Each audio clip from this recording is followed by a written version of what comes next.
They say some places never forget, where time stands still and silence carries the weight of centuries. Borley Rectory was one of those places, a house that should have been peaceful, holy even, but became something far darker. A place the world would come to call the most haunted house in England. It all began in the year 1863. In the small village of Borley, Essex, Reverend Henry Bull built a new rectory beside the church. It was meant to be a home for his family and the servants of God. But from the very beginning, something about the place felt wrong. The air was colder inside than out. Shadows lingered in corners too long, and at night the bells of the nearby church began to ring on their own. Soon villagers whispered about a woman in white.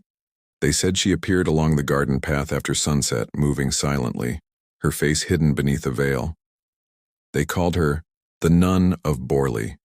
The legend said she was a nun from a nearby convent who had fallen in love with a monk. The two planned to run away together, but they were caught. He was executed, and she was bricked alive inside the convent walls, condemned to darkness forever. They say her soul still wandered the grounds, searching for peace she would never find. Reverend Bull and his family lived there for years, and the haunting grew worse. They heard tapping on the walls that followed them from room to room. Doors would slam without warning, and sometimes when they sat for dinner, silverware would slide across the table by itself. Once a guest saw a figure pass by the window. When he asked the reverend who it was, Henry Bull smiled and said, "It's only the nun. She means no harm." But he was wrong. Strange things began to happen to the Bull children. One daughter claimed to see a headless man in the hallway. Another said she woke to find cold hands around her throat. Even visitors left the house in fear, vowing never to return. And when Reverend Bull died, the rectory fell into silence. But it was not the silence of peace. It was the silence of something waiting. Years later, in 1930, the new rector, Lionel Foyster, moved in with his wife, Marianne. At first, it felt like a fresh start, but within weeks, the same pattern began again. Whispers in the night, footsteps in empty corridors, and one terrifying voice that spoke directly to Marianne as she lay awake in bed. "Leave, or you will die." Then messages began to appear on the walls, written in ash and pencil, sometimes even scratched into the paint. They all carried the same desperate plea. "Marianne, please help me." It was as if someone or something inside the house was calling out to her. Lionel Foyster tried everything. He prayed. He performed blessings. He even called for exorcisms. But nothing stopped the haunting. Objects were thrown across rooms. Windows shattered. And one night, Marianne was thrown from her bed by invisible hands. It was then that the church decided to abandon Borley Rectory. But one man saw opportunity where others saw fear. His name was Harry Price, a famous psychical researcher, known across England as a ghost hunter. He came to Borley in 1937, determined to prove the supernatural was real. He brought cameras, recorders, notebooks, and a team of observers. And he promised the world he would uncover the truth behind the haunting. For months, he and his team recorded strange occurrences.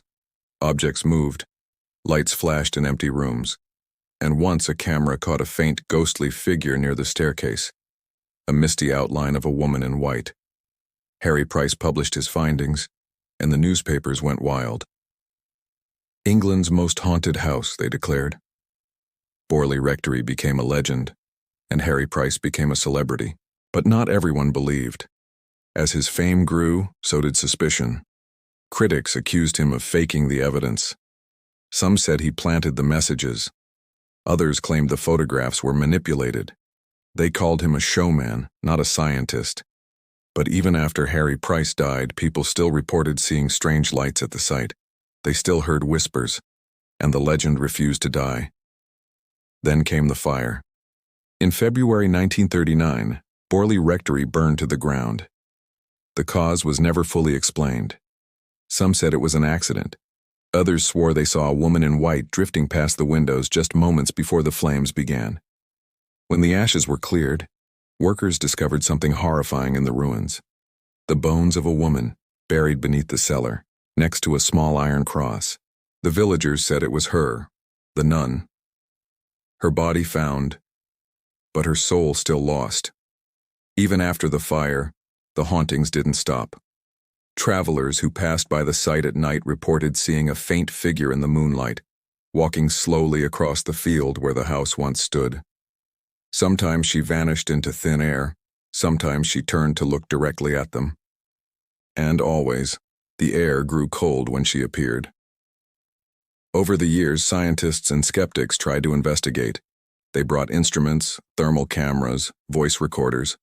Some found nothing. Others claimed to hear soft whispers on their tapes and sudden drops in temperature that defied reason. But no one could ever explain what really happened at Borley. Perhaps it was all a story. Perhaps it was a trick of the mind. Or perhaps something truly evil once lived there. Something that refused to die. Today, the rectory is gone.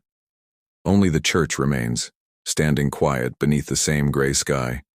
Yet those who visit say they still feel watched.